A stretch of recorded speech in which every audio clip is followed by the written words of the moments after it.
빌라도는 예수님이 싫어서가 아니라 또 예수님께 죄가 있어서 그 끔찍한 채찍형을 내린 것은 아니었어요.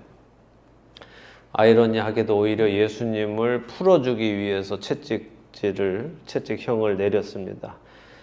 몰골을 알아볼 수 없을 정도로 상한 심한 채찍형을 내리고는 이 정도로 심하게 내가 혼내줬으니까 이제 죽여달라는 말은 그만하는 게 좋지 않겠어? 라고 유대인들에게 말했습니다. 그게 사실은 이제 빌라도의 의도였어요. 예수님을 죽이는 것까지는 아니다 싶었죠. 근데 빌라도의 그런 의도는 받아들여지지 않았고 그들은 예수님을 십자가에 못 박아 죽이라고 요구했습니다. 인간적인 관점으로 볼 때에 예수님은 빌라도 때문에 괜히 채찍에 맞으신 거죠. 그렇지 않아요? 원래 그냥 십자가형을 받는 사람들은 그냥 감옥에 있다가 너 오늘 십자가형이야 그럼 나와서 십자가 지고 가서 못 박혀서 죽는 거예요. 원래 이 십자가형이라는 것이 역사 속에서 가장 잔인하고 비인간적인 사형 방법 중에 하나로 기록이 되어 있는데요. 그 이유는 죄수의 손과 발을 십자가에 못 박은 후에 그다음에 죽을 때까지 매달아 놓기 때문에 그래요. 그러니까 십자가에 매달린 사형수는 자기 몸무게 때문에 중력이 당기는 힘으로 인해서 몸이 점점 아래로 처지고 그 몸을 지탱하던 못 박힌 손이나 그 팔목에 못을 박거나 손에 박으면 이게 점점 내려가니까 몸이 점점 힘들어지니까 점점 더 찢어지면서 고통을 겪게 하죠. 그리고 낮에는 땡볕에 밤에는 추위에 그렇게 노출되고 배고픔과 목마름 위에 견딜 수 없는 고통이 오게 해서 며칠 동안 거기다가 달아놓는 게 십자가형이었어요. 그리고 종종 독수리나 까마귀 같은 것들이 와서 그 사람의 그 피 나는 곳을 쪼아 먹든지 눈을 쪼아 먹든지 하는 일들도 있었죠. 십자가형은 이처럼 사형수가 극도의 고통을 받으며 아주 천천히 보통은 이틀에서 3일 정도, 아주 건강한 사람은 일주일도 산다고 하더라고요. 그렇게 죽어가게 하는 아주 극심한 사형법이었습니다. 근데 예수님은 십자가에 못 박히시기 이전에 다른 사형수들과는 달리 채찍형을 받으셨어요. 이것이 인간의 관점에서 볼 때는 빌라도의 잘못된 판단 때문에 예수님은 괜히 채찍에 맞으신 거지요. 하지만 하나님의 입장에서는 어땠어요? 하나님의 입장에서는 죄를 향한 하나님의 마음이 어떠하신 것인가를 보여주시는 것이었으며 자기 자신이 직접 죄에 대한 형벌을 받으시면서도 형벌을 하나도 낮추지 않으시는, 오히려 형벌을 더 받으시는 하나님의 의로우심을 우리는 볼 수 있게 됩니다. 만일 여러분 스스로가 여러분이 법을 세운 입법자라고 생각해 보세요. 내가 법을 세웠는데 그 법 때문에 내가 벌을 받아야 하게 된다면 여러분은 자신에게 어떤 벌을 내리실 것 같으세요? 법에 있는 그대로 내리시겠습니까? 아니면 법에 있는 것보다 조금 낮추어서 내리겠습니까? 혹시 법에 있는 것보다 더 높여서 나 같은 놈은 더 많이 혼나야 돼 하고 벌을 내리실 분이 계세요? 없죠. 그렇죠? 사실 세상의 정치인들은 다 입법자들이면서도 자신들은 그 법대로 벌을 받지 않아서 우리가 공정하지 않다라고 하는 것 아니겠어요? 힘이 있는 자들은 자신들은 그 법에서 벗어나려고 합니다. 그런데 우리 하나님, 우리 예수님은 그러시지 않으셨습니다. 하나님께서는 죄 없으신 그 아들에게 세상의 죄를 향한 형벌을 내리시는데 하나도 깎지 않으시고 낮추시지 않으시고 십자가형뿐 아니라 채찍형까지 내리세요. 예수님의 몸에 내려진 채찍 하나하나는 인류의 죄 하나하나를 향한 하나님의 징벌이며 동시에 그렇게 예수님께서 채찍에 맞으실 때마다 죄인인 우리의 죄가 대신 죄값을 치르고 우리는 나음을 입는, 다시 말해 회복하는, 죄를 짓지 않았던 의인의 자리로 다시 옮겨가는 놀라운 은혜를 받은 것이에요. 그 은혜가 체험되는 한 주가 되셨기를 바랍니다. 이게 어떤 특별한 때, 그러니까 뭐 사순절, 뭐 고난주간 이런 때에만 생각하는 것이 아니라 매일의 삶 속에서 예수님의 은혜를 기억하며 살아가는 우리가 되기를 바랍니다. 그가 채찍에 맞음으로 우리가 나음을 입었습니다.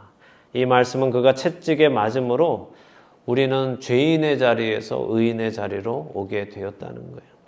아무것도 한 것이 없는데 오직 예수 그리스도의 공로와 하나님의 은혜로 우리는 죄인에서 의인이 되었다는 것입니다. 이 은혜를 깊이 깨달아 살아가는 우리가 되기를 예수님의 이름으로 간구합니다. 오늘 이어지는 본문을 보겠습니다. 요한복음 19장 17절에서 24절까지 오늘 보겠습니다. 요한복음 19장 17절에서 24절입니다. 함께 읽겠습니다. 그들이 예수를 맡음에 예수께서 자기의 십자가를 지시고 해골, 히브리 말로 골고다이라 하는 곳에 나가시니 그들이 거기서 예수를 십자가에 못 박을새 다른 두 사람도 그와 함께 좌우편에 못 박으니 예수는 가운데 있더라. 빌라도가 패를 써서 십자가 위에 붙이니 나사렛 예수 유대인의 왕이라 기록되었더라. 예수께서 못 박히신 곳이 성에서 가까운 고로 많은 유대인이 이 패를 읽는데 히브리와 로마와 헬라 말로 기록되었더라. 유대인의 대제사장들이 빌라도에게 이르되 유대인의 왕이라 쓰지 말고 자칭 유대인의 왕이라 쓰라 하니 빌라도가 대답하되 내가 쓸 것을 썼다 하니라. 군인들이 예수를 십자가에 못 박고 그의 옷을 취하여 네 깃에 나눠 각각 한 깃씩 얻고 속옷도 취하니 이 속옷은 호지 아니하고 위에서부터 통으로 짠 것이라. 군인들이 서로 말하되 이것을 찢지 말고 누가 얻나 제비 뽑자 하니 이는 성경에 그들이 내 옷을 나누고 내 옷을 제비 뽑나이다 한 것을 응하게 하려 함이로라. 군인들은 이런 일을 하고. 자, 여기까지만 보겠습니다. 자, 십자가형을 받게 되신 예수님은 자기 십자가를 지시고 어딜 가요? 해골이라는 곳에 갑니다. 사실 공관 복음서에는 예수님께서 십자가를 지고 가실 힘이 없으셔서 누가 도와주죠? 구레네 사람 시몬이라는 사람이 지나가다가 우연찮게 로마 병정에게 붙들려서 자신의 십자가도 아닌 예수님의 십자가를 같이 지고 올라간 것을 기록합니다. 공관복음이 우리에게 말하려는 것은 인간으로 오신 예수님께서 십자가를 드실 힘조차 없을 정도로 이미 고통을 받으셨고 채찍에 맞은 그 몸이 이미 힘을 쓸 수가 없는 상태였다 하는 것을 우리에게 알려주시기 위함이에요.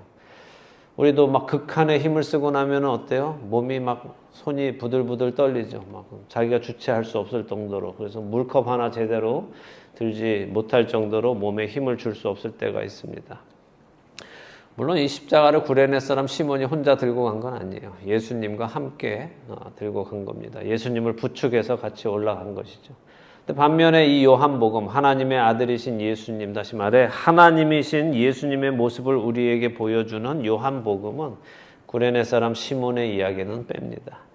왜냐하면 구레네 사람 시몬이 십자가를 옮기는 거 도와주었다 하는 게 지금 중요한 게 아니거든요.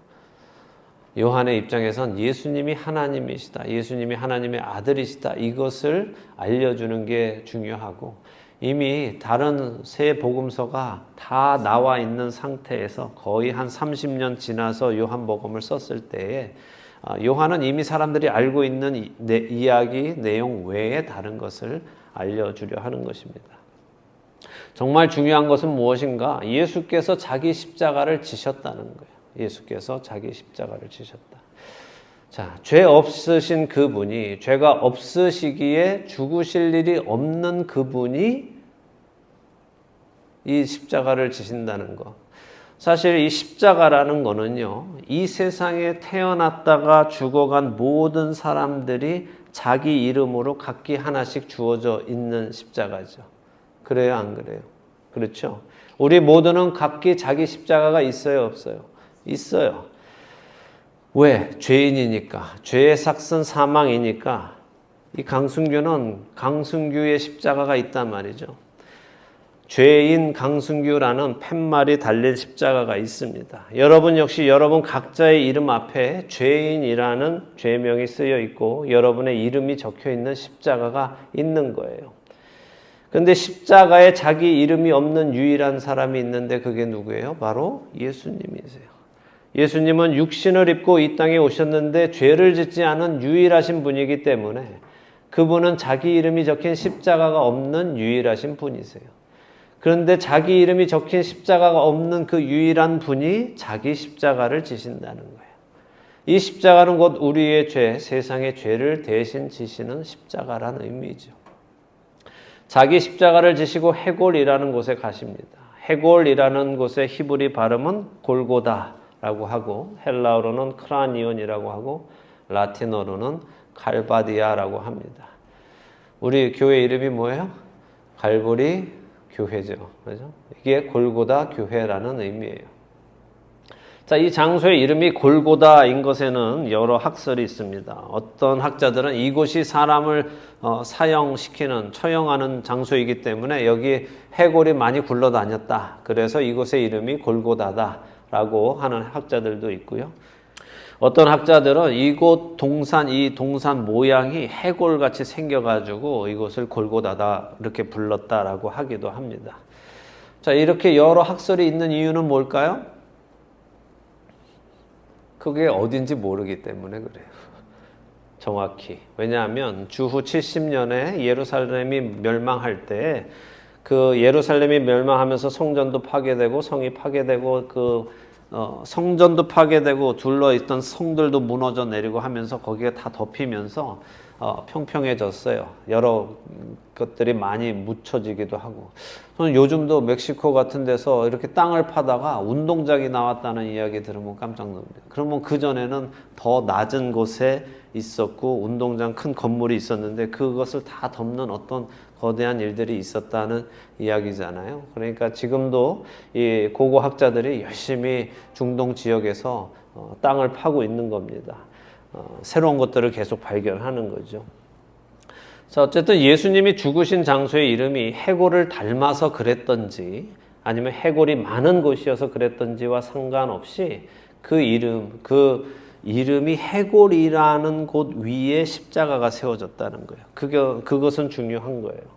자, 예수님께서 그곳에서 죽으셨다는 것, 해골이라는 곳 위에서 죽으셨다는 것이 중요한 것이고 그것을 성경이 우리에게 말씀하시는 거죠.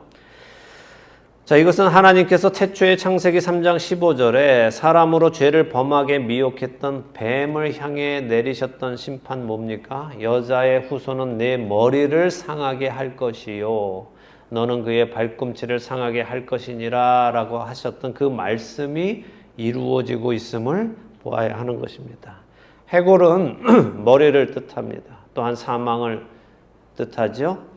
여자의 후손, 사실 우리가 다음 주에 볼 것이기 때문에 오늘 읽지는 않았지만 26절에 보면 예수님께서 어머니 마리아를 향해서 여자여라고 다시 호칭하시죠.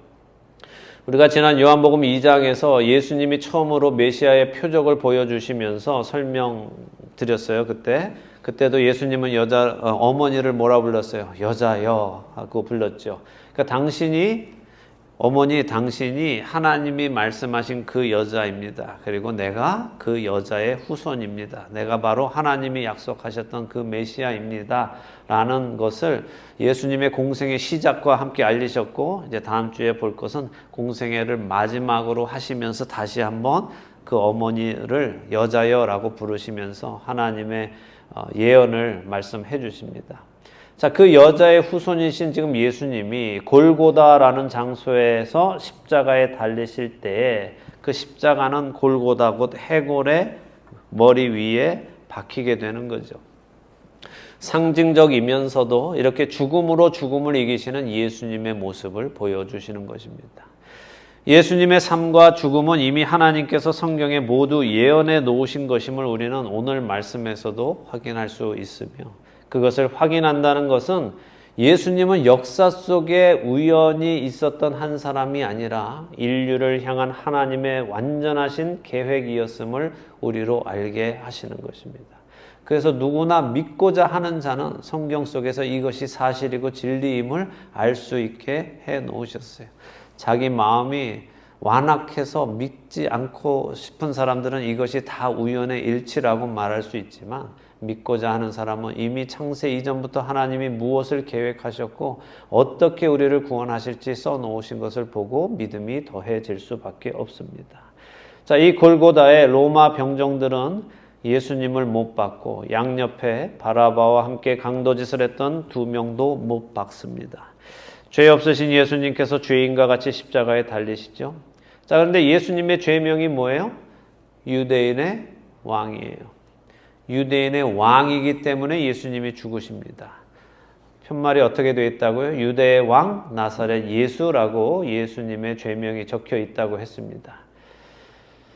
자, 여러분의 십자가에 여러분의 죄명은 뭐라고 되어 있을까요? 생각해 보셨어요? 우리로 죽게 만든 우리의 죄가 편말에 적혀 있을 거 아닙니까? 우리의 십자가 위에는. 그죠?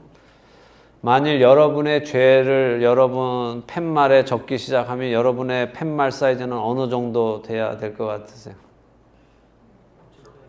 네? 엄청 커야 돼요.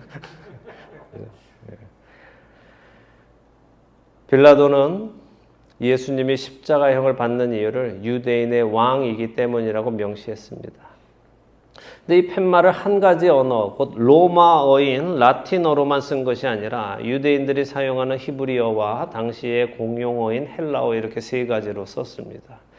이건 좀 특이해요. 왜냐하면 헬라어는 당시의 공용어였으니까 그거 쓰는 거는 이해가 돼요.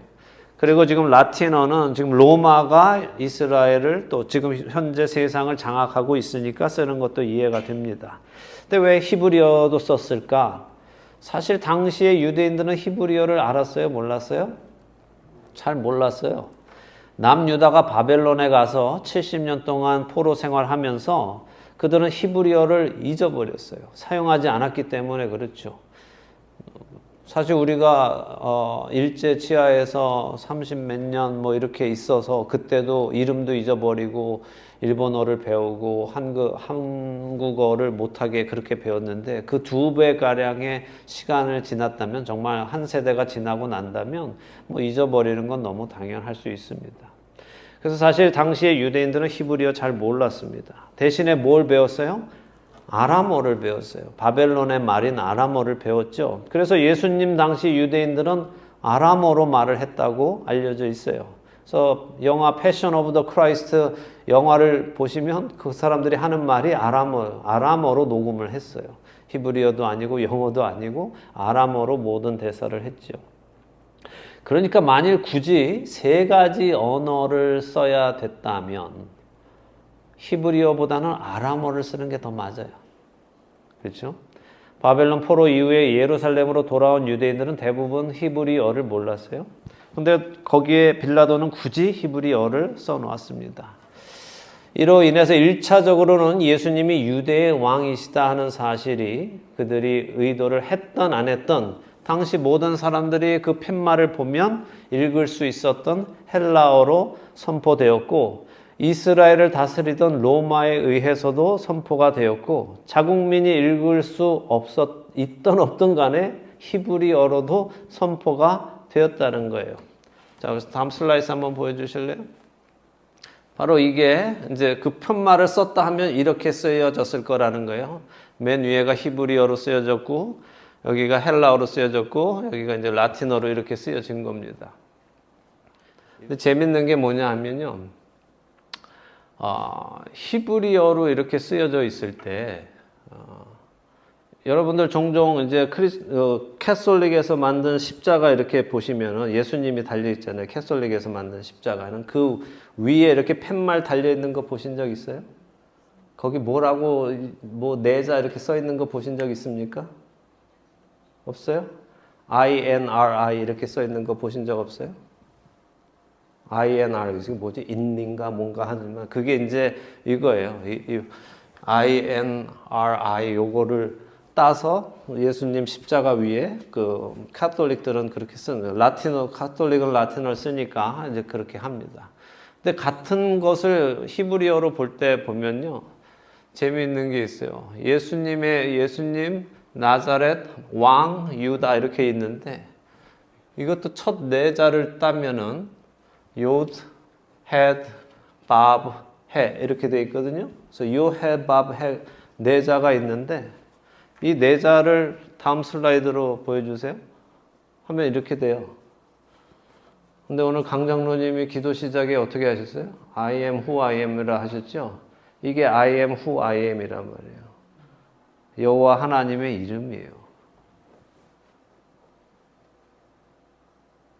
모세를 통해서 나는 스스로 있는 자다라고 말씀하신 하나님의 이름이 이렇게 네 자로 돼 있습니다. 근데 그게 예수님의 십자가 위에 팻말에 써 있었단 말이죠.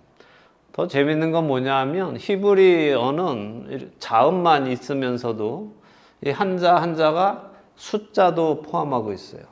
숫자로도 포함하고 있고 또 재밌는 건 어떤 걸 상징하기도 해요. 그러니까 베트라는 히브리어는 집을 상징해요. 그냥 베트 한자인데 그 안에 집이라는 의미도 가지고 있거든요. 근데 이거는 요드라는 이 단어는 요드라는 이 철자 알파벳은 손을 의미해요. 요드 하나만 넣으면 손이라는 손을 가지고 있어요. 해는 보다라는 본다 하는 의미를 가지고 있어요. 바브는 못을 의미해요. 그리고 해는 다시 보다 하는 거죠. 그러니까 하나님의 이름을 다시 우리가 그렇게 해석하면 어떻게 되겠어요? 손을 보라, 못을 보라. 하나님의 이름 안에 그 손을 보라, 그 못을 보라라는 의미도 담겨 있다는 겁니다. 공관복음 보면은 이 팻말에 그냥 유대인의 왕 혹은 유대인의 왕 예수 이렇게 써 있다고만 기록이 되어 있어요. 근데 요한은 나사렛 예수 유대인의 왕이라고 기록을 했어요. 요한만 그렇게 기록해놨죠. 그러니까 사도 요한은 우리에게 예수님이 하나님이시다는 것을 알려주기 위해서 이것을 기록해놨다는 거예요. 예수님의 십자가 위에 있는 푯말에 이분이 유대인의 왕일 뿐 아니라 이분이 하나님이시다라는 푯말을 달아놨다는 거예요. 볼 수 있는 자만 보는 거죠. 볼 수 없는 자들은 볼 수 없죠. 자, 이것을 본 유대인들의 대제사장들이 빌라도에게 항의하죠. 뭐라 그래요? 자칭 유대인의 왕이다라고 바꿔달라는 거예요. 푯말을. 자칭을 넣어달라는 거죠. 그 자칭이 들어가면 어떻게 돼요? 예수님이 하나님이신 것이 다 안 되죠. 그런데 빌라도가 그래요. 내가 쓸 것을 썼다 하면서 그들의 요청을 거절합니다. 자, 빌라도가 예수님의 십자가 위에 유대인의 왕이라고 표시를 한 이유는 무엇일까요? 그가 정말 예수님을 유대인의 왕이라고 생각해서일까요? 그러지는 않았을 것 같아요. 그렇죠? 그는 자신이 미워하는 그러니까 그 자신들이 미워하는 예수를 억지로 죽이려는 저들한테 화가 나 있었을 것이고 자신을 협박해서 이 일을 하게 만든 그들에게 어떠한 식으로든 소심한 복수라도 하는 게 이것이 아니었을까 싶어요. 그래 너희 왕이다. 너희 왕 내가 죽인다 하고 거기다가 유대인들에게 자신의 그 불편한 심경을 보여준 것 같아요. 하지만 결과적으로 예수를 죽이려고 했던 저들이나 저 기득권 세력들이 비록 예수를 죽도록 몰아갔을 수는 있을지언정 예수님이 왕이신 것을 거두어 갈 수는 없었다는 것을 보여주는 거죠. 아무리 그들이 예수님을 부인하고 예수를 모함하고 예수님을 죄인으로 몰아가더라도 그분이 왕이신 것을 거두어 갈 수는 없다는 거예요. 모세가 광야에서 뱀을 든 것처럼 예수님 역시 십자가 위에 높이 들리십니다.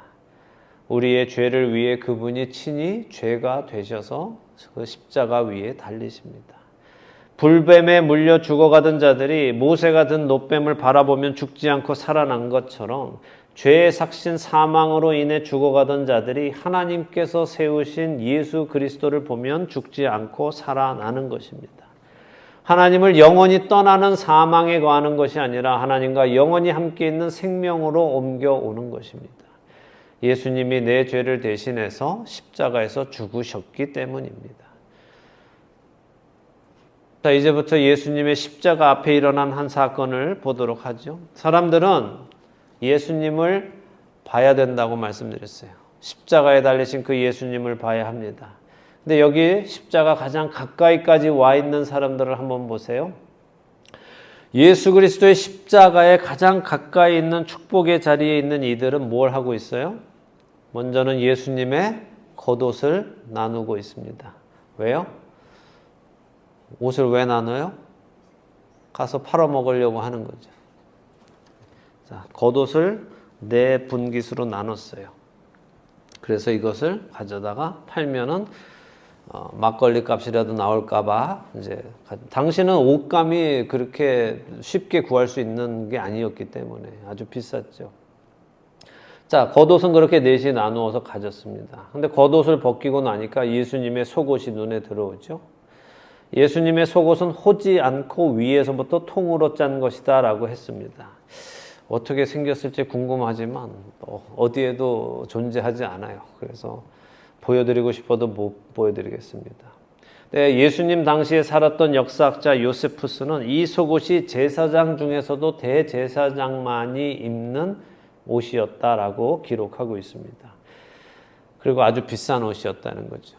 꿰매서 만든 게 아니라 위에서부터 하나로 만들었다는 거예요. 아까 겉옷은 4개로 나눌 수 있었던 이유도 원래 그게 4개 천을 붙여서 하나로 만든 옷이었기 때문에 그렇다면 이 속옷은 그렇지 않다는 거죠. 그러니까 이 속옷은 찢어 갖는 것보다 한 명이 가져가면 훨씬 더 많은 돈을 받을 수 있겠죠. 찢으면 바로 어떻게 돼요? 가치가 떨어지잖아요. 안 찢은 채로 그대로 하니까 우리 가위바위보 해서 한 놈한테 밀어주자. 이제 여기서는 제비를 뽑아서 한 놈한테 밀어주자라고 한 거죠.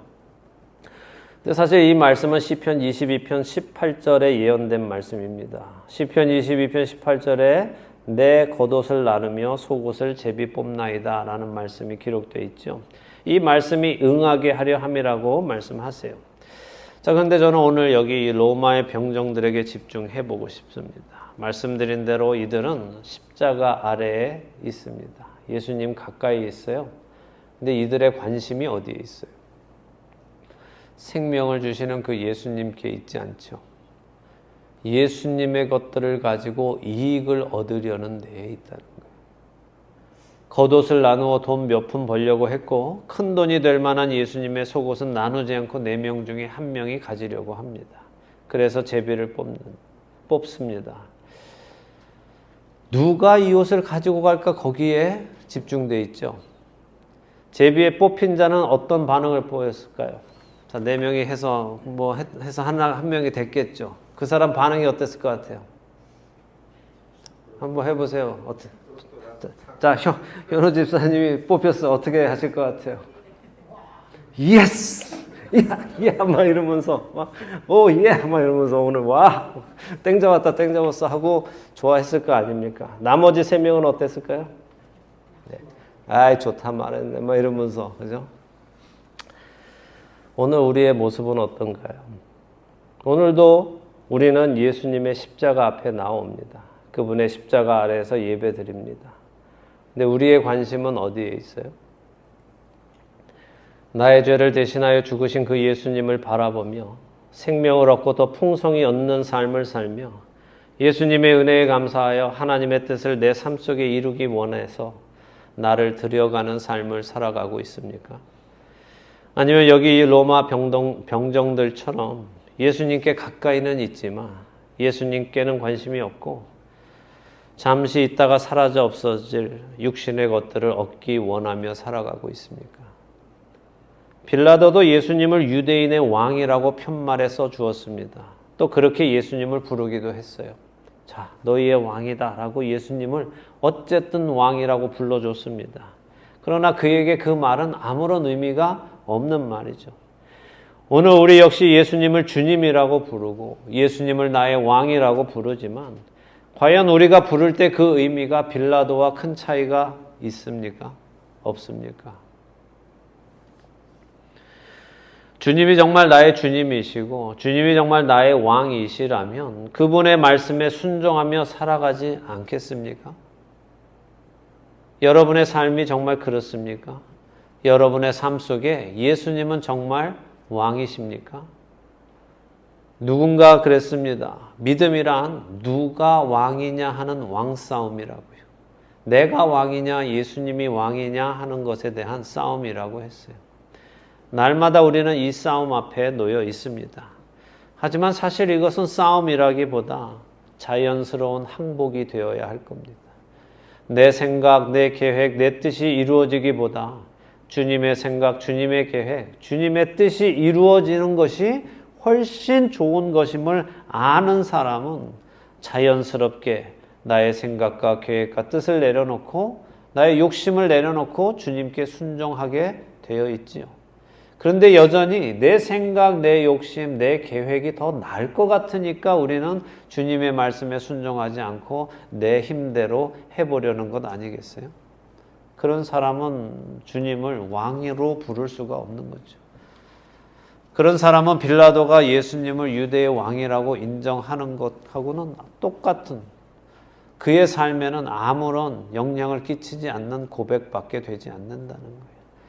오늘도 우리는 십자가 아래에서 예수님 통해서 뭔가 유익을 얻으려고 하며 살아가고 있는지는 모르겠습니다. 십자가 앞에까지 와서 내 유익을 챙기려 하지 마시기 바랍니다. 그것은 우둔한 일입니다. 이 로마의 병정들 한번 생각해 보세요. 얼마나 안타깝습니까? 구원의 본체이신 예수 그리스도께서 자신들의 죄를 대신하여 십자가에 달리셨는데 그것을 보지 못하고 그분의 옷 팔아서 돈 몇 푼 벌려고 하고 있으니 말입니다. 오히려 십자가에 달려 죽어가며 주여 주의 나라에 들어가실 때에 나를 기억하옵소서라고 간청했던 강도가 더욱 큰 은혜를 받은 자가 아니겠습니까?